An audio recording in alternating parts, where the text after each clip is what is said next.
Salam,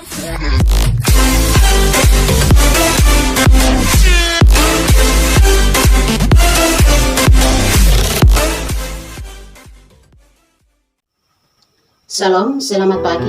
Perkenalkan, nama saya Margarin C. Kalinganda, NIM 102-2021-0187, kelas G Waikabufa.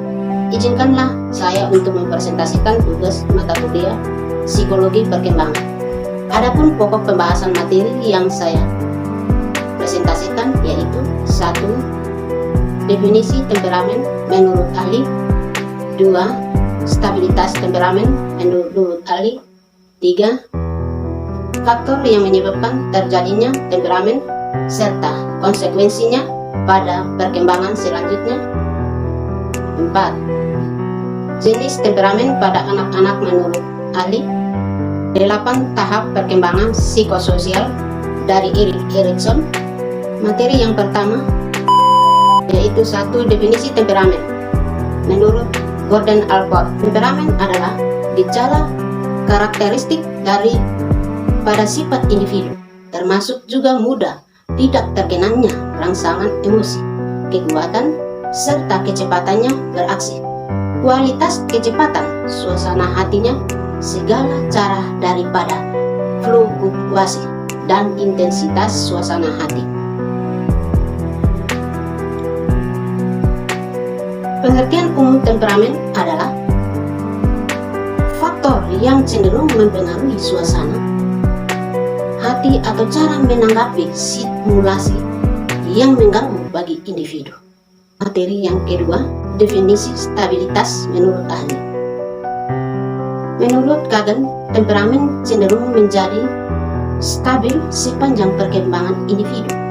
3. Stabilitas dari temperamen yaitu heritability,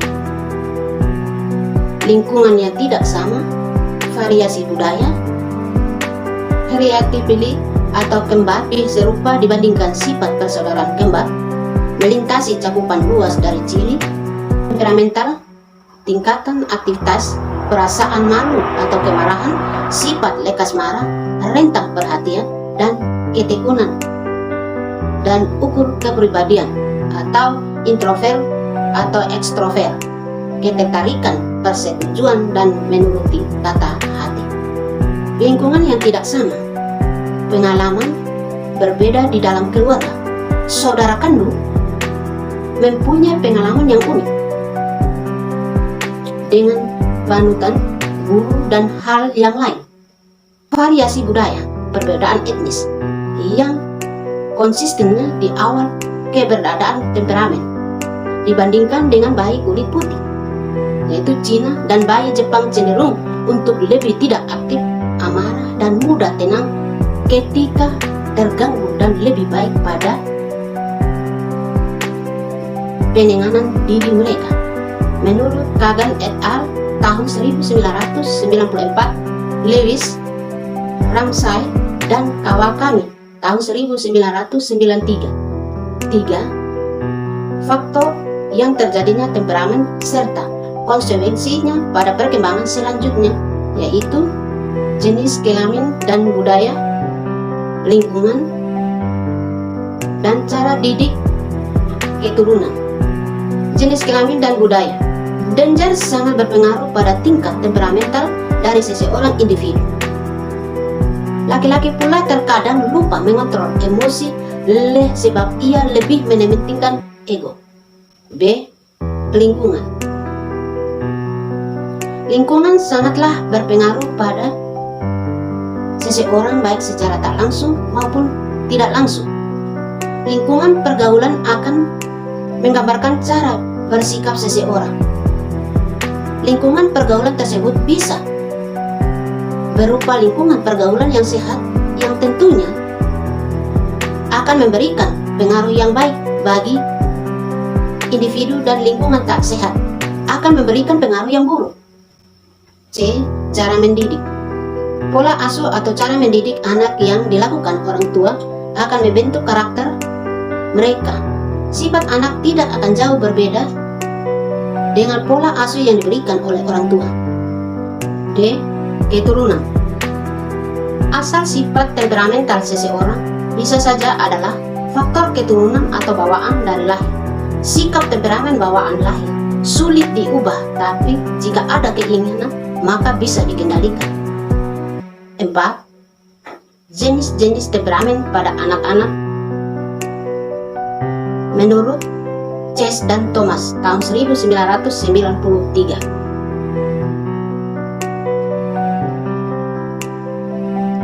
Anak yang muda.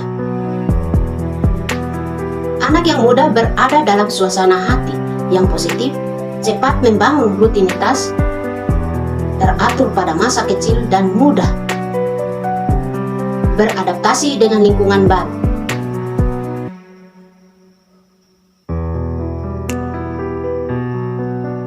Anak yang sulit. Anak yang sulit cenderung beraksi negatif dan sering menangis.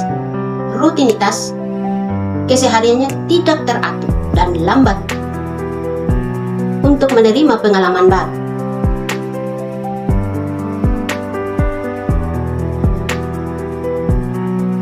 Anak yang lambat.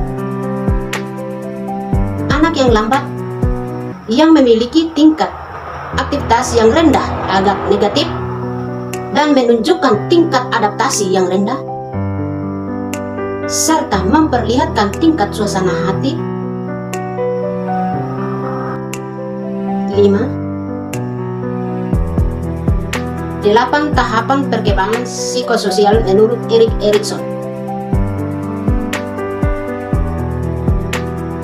1. Fase baya umur 0 bulan sampai 18 bulan.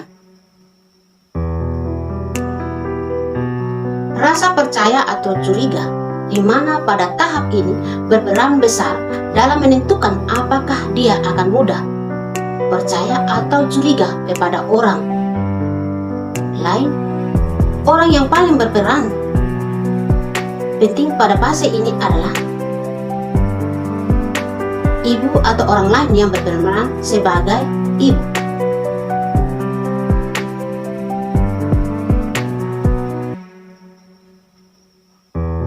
2. Fase kanak-kanak dari 18 bulan sampai 3 tahun.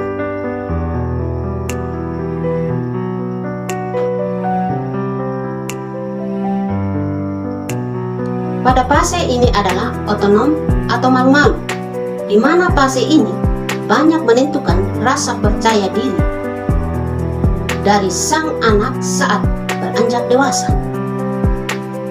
Pada fase ini, sosok yang paling berperan penting adalah kedua orang tua atau sosok yang dianggap orang tua.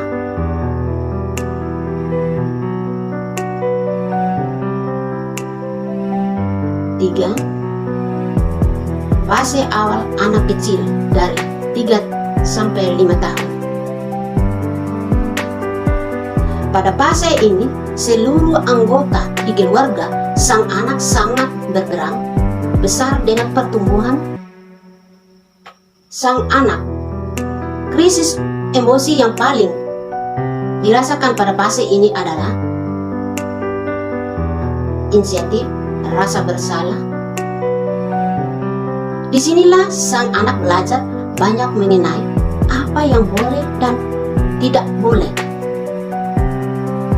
serta mencoba untuk mengerjakan segala sesuatu sendiri. 4. Fase anak kecil dari 5 sampai 13 tahun. Pada fase ini adalah rasa percaya diri atau rendah diri, terutama ketika berada dalam kelompok sebaya. Hal ini juga didasari oleh fakta bahwa pihak yang sangat berperan adalah sekolah dan tetangga, di mana komunitas anak tersebut sudah meluas dan tidak terbatas pada anggota keluarga lagi. 5. Fase remaja dari 13 sampai 21 tahun. Fase ini adalah fase yang paling banyak menghabiskan tenaga bagi orang tua. Karena pada saat ini, krisis utama yang dihadapi adalah identitas. Yang kekacauan peran di mana mereka sedang berusaha mencari jati diri dan memiliki emosi yang tidak stabil. Sosok yang berperan pada fase ini adalah kelompok dan model kepemimpinan. Sehingga di fase ini sang anak akan mudah terbawa emosi kelompok dan nekat melakukan aksi berbahaya atas nama kelompok mereka. 6. Fase dewasa dari 21 sampai 40 tahun. Setelah melewati fase remaja, kini sang anak telah menjadi dewasa dan memiliki emosi yang lebih stabil. Namun, pada fase ini tetaplah ada krisis yang dialami, yaitu keintiman atau isolasi, di mana pada fase ini orang tersebut sedang berusaha mencari pasangan atau justru menjauhkan dirinya dari berbagai macam hubungan. Semuanya tergantung dari berbagai pengalaman yang dia alaminya. 7. Fase parubaya dari 40 sampai 60 tahun. Fase ini seseorang memiliki krisis utama, peduli dan pemandu keturunan atau stagnasi, di mana orang tersebut cenderung suka berbagai pengalaman dan ilmu serta ingin meninggalkan suatu warisan. Namun demikian, adanya kemungkinan seseorang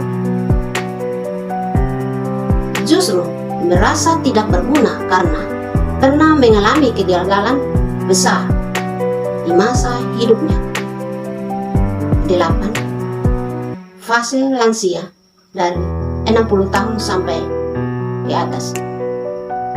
Akhirnya tibalah kita pada fase akhir kehidupan manusia, yaitu fase lansia, di mana krisis utama yang dialami pada fase ini adalah integritas atau putus asa.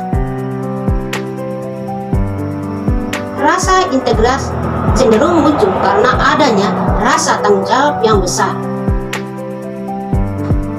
akan peran yang dapatnya selama masa muda, sedangkan seringkali rasa putus asa ini muncul karena perasaan kecewa atas